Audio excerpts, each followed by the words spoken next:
Të dashur teleshikues të televizionit të Shqiptarëve të Amerikës, sot në emisionin ton Argument kemi ndëftuar edhe njëherë mikun ton, Klajdi Bregu, profesor i ekonomisë në Universitetin South Bend në Indiana. Klajdi, mirë se erdhët. Mirë se u gjeta. Do të flasim sot për nivelin e zhvillimit të ekonomisë amerikane.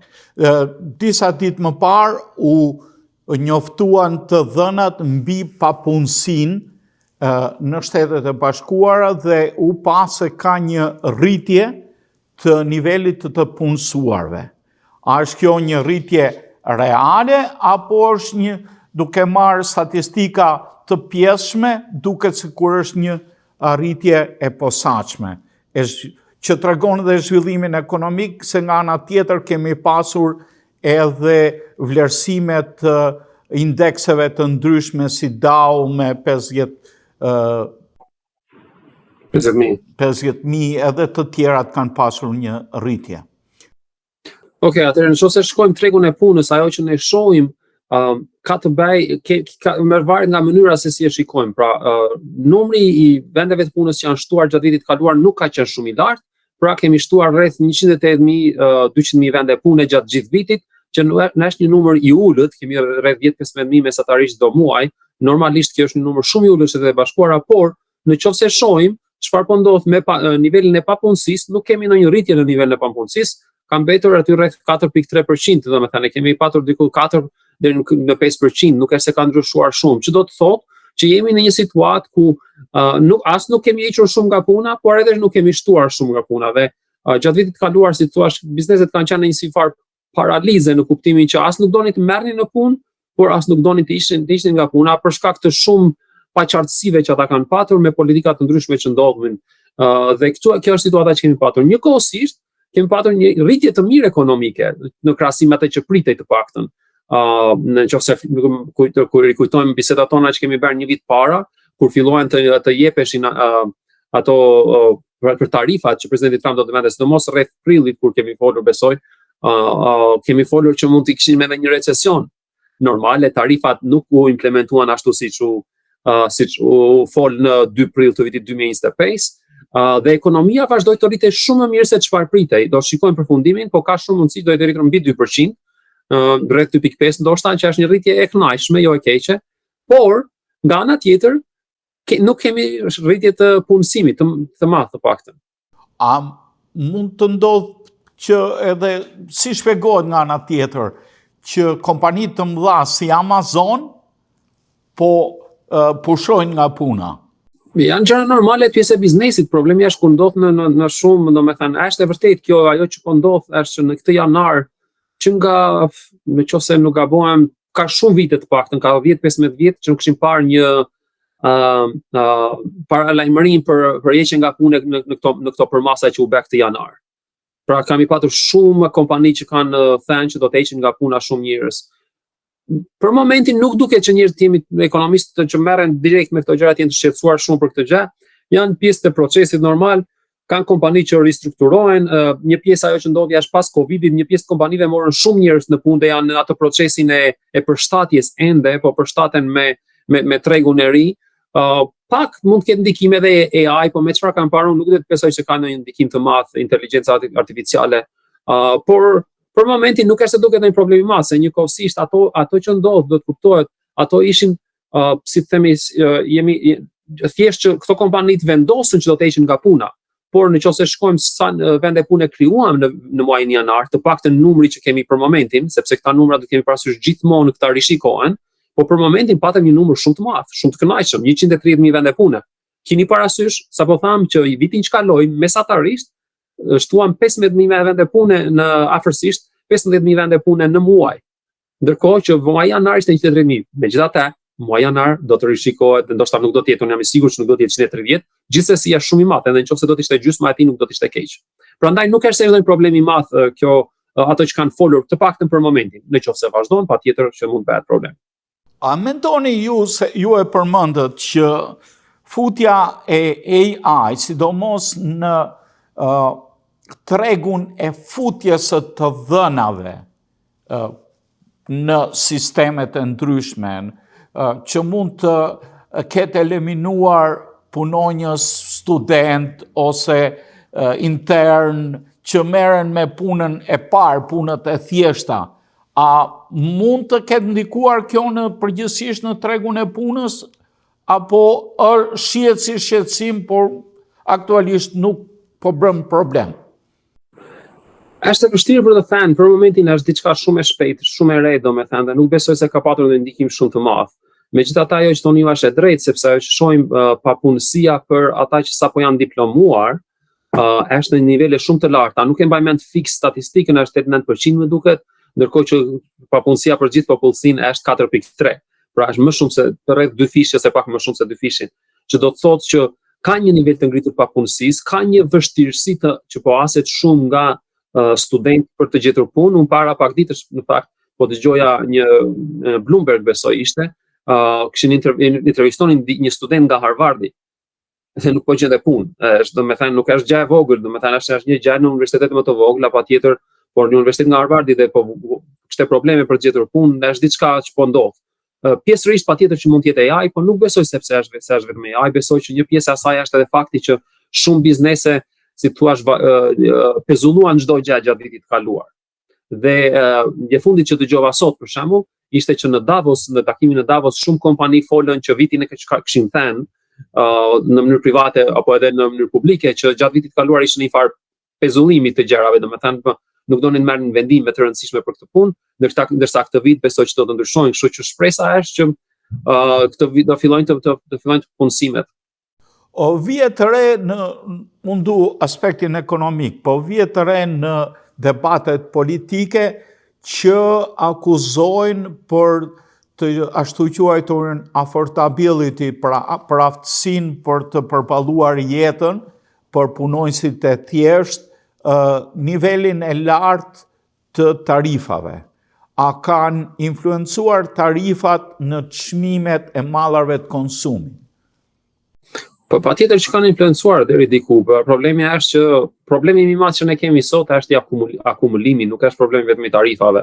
Tarifat mund të kenë shtuar pak më shumë, por nuk besoj se kanë ndonjë ndikim të jashtëzakonshëm. Madje ajo që pam sot apo dije, nuk më kujtohet kur doli inflacioni dhënat e fundit, ishte në fakt erdhi inflacioni që ajo si një nga ato mënyrat e matjes të inflacionit ishte 2.5%, që shumë në ajo çfarë kemi parë vitet këto 4-5 vitet e fundit nuk është keq, domethënë do kem parasysh që Banka Qendrore këtu Federal Reserve ka një target prej 2%, kështu që 2.5 është më lart, është problem, por nuk është problem i madh sepse drejtimi është në drejtimin e dur, të paktën sipas kësaj matjeje. Që do të thotë që nuk është se, si thua, edhe tarifat po të kenë ndikuar sa pak mund të kenë ndikuar deri diku, por nuk besoj se kanë atë një barë shumë të madhe që duhet fajsohen, domethënë për situatën ku ne jemi. Situata ku ne jemi është një situatë e akumuluar, sepse njerëzit nuk janë të mërzitur apo të shqetësuar sepse u ngritën çmimet vitin që kaloi me 2.5% apo me 3%. Ata nuk mund të blejnë gjëra sepse të 3% ishin mbi ato 4, 5, 9% që kanë ndodhur vitet e kaluara dhe çmimet janë shumë të larta, pra nuk është në rritja me të cilën ata kanë problem me nivelin e çmimeve. Nivelin e çmimeve, dhe kjo duket si divergjencë midis makroekonomisë dhe mikroekonomisë asaj buxhetit familjar, sportës, si thua. Interpretimi problemi im është me interpretimin, ajo që pak shumë e thatë dhe ju, interpretimi që i bëhet politikisht është problematik, apo jo, sepse çfarë po ndodh? Normale demokratët po mundohen tani u kujtuan ta përdorin këtë si një çështje, është për çështje politike. Fjala affordability nuk u përdor më parë, po përdoret tani. Janë çështje politike. A ka fajt presidenti Trump? Pjesërisht mund të ketë për disa gjëra, patjetër. Pjesën e tarifave patjetër që ato kanë ndikuar në çmimet, por ajo që po thoja është që nuk janë tarifat problemi kryesor i njerëzve që kemi sot. Çmimet, tarifat e bën pak më keq, por ne ishim keq. Thjesht u bën pak më keq.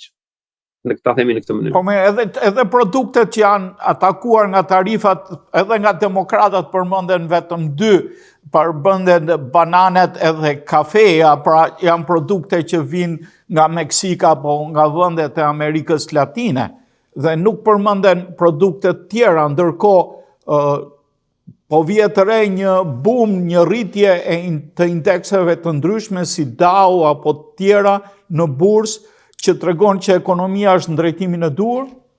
Tregon deri diku, por këto në terma afat shkurtër nuk mund të vlerësojmë shumë për çfarë ndodh me aksionet, sepse aksionet luajnë shumë me pritshmëritë e njerëzve dhe pritshmëritë e njerëzve mund të jenë të gabuara, kështu që në terma afat shkurt këto mund të na gënjejnë. Përveç asaj, gjatë këtij viti që jemi, nuk është se ka patur ndonjë rritje të madhe të këtyre indekseve. Ajo që ka ndodhur gjatë vitit kaluar, gjatë një viti domethënë themi, që një vit më parë në këtë kohë deri tani janë rritur, por nuk është se kemi patur ndonjë rritje shumë të madhe që nga fillimi që nga 1 janari të paktën të këtij viti. Nuk I kam parë eksaktësisht, por edhe nëse kemi nuk është një rritje e madhe, kemi patur më shumë këto lart e poshtë për arsye të ndryshme.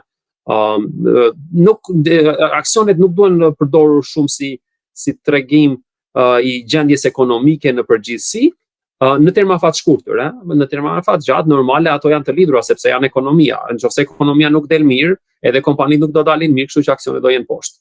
Po presidenti Trump thekson edhe faktin që 401 K-ja është I lidhur me bursën, me ecjen mbar të bursës, nivelet e investimeve që bëjnë njerëzit e zakonshëm për pensionet. Patjetër, kjo është pjesë e politikës apo jo.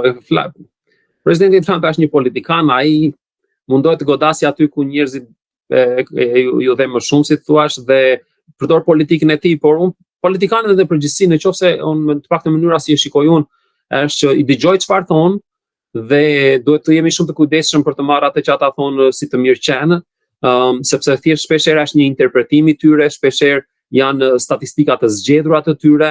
Për shembull presidenti Trump mund na dalë dhe të thotë që çmimi I një produkti ka rënë gjatë vitit kaluar. Po patjetër, ka çmime që bien, ka çmimi I vezëve për shembull ka rënë që kur mori presidenti Trump. Dhe pjesërisht ka të bëhet administrata pak me atë gjë, por mund të marrin vezët dhe themi kanë rënë çmimi I vezëve. Kjo nuk do të thotë që dhe kupton, prandaj politikanët përdorin gjuhën e tyre për të bindur popullin që ata janë duke bërë gjërat e duhura, dhe për unë shpeshherë nuk ju ve shumë rëndësi atyre që ata thonë pa I verifikuar dhe pa I menduar vetë. Nga ana tjetër, ju jeni pro si një mbrojtës I tregut të lirë që në heqjen e rregullave të shumta. Si e vlerësoni faktin që jo 2 ose një dita më parë u hoqën disa pengesa në lidhje me mbrojtjen e masa që kishte marrë qeveria Biden edhe më parë për carbon tax, pra për mbrojtjen e ndotjes së mjedisit.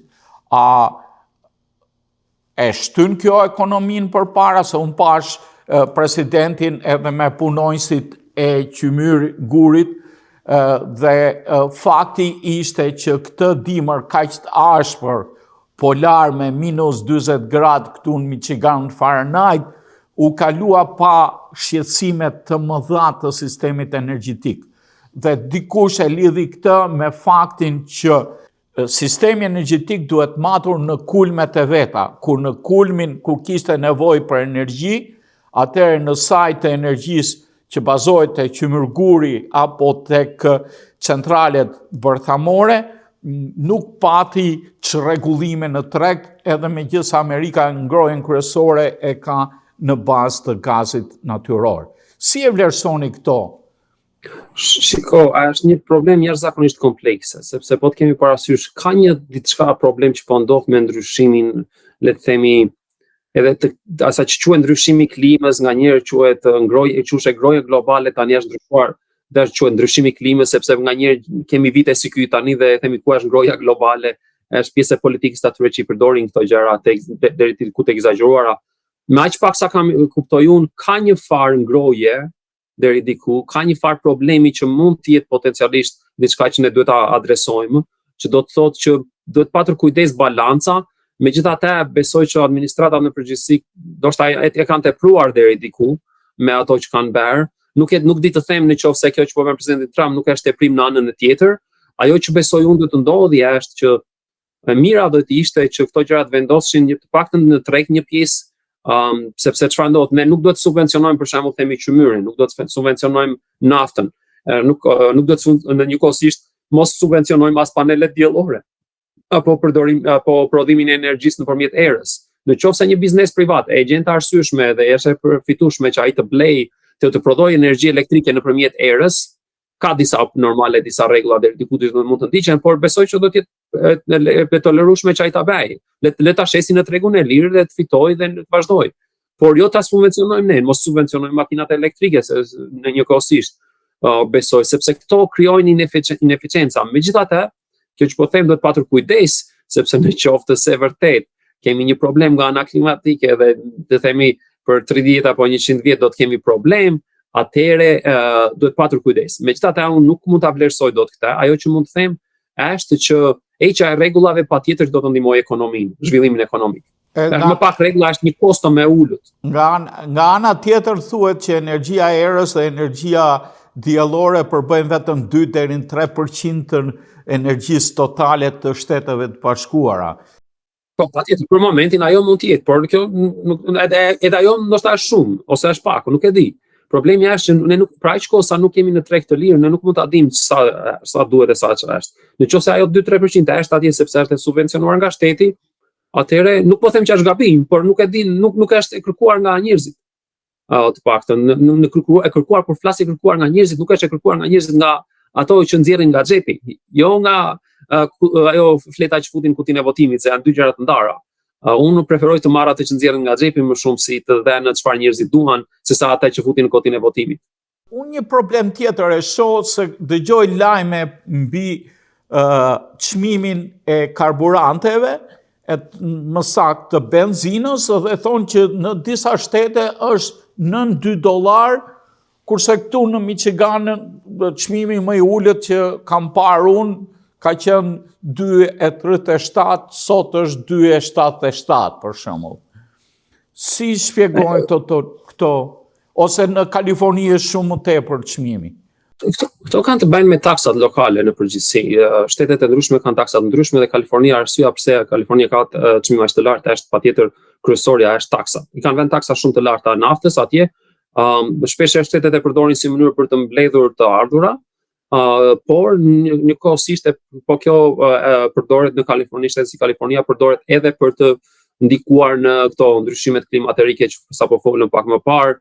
Nëse kemi taksën e lartë, e bëjmë më të shtrenjtë përdorimin e benzinës dhe njerëzit do të kalojnë më shumë makina elektrike, të cilat pretendohet që janë nga ana e mbrojtjes të ambientit më të mira, por nuk e di, nuk janë shumë i qartë, nuk është se janë shumë më të mira.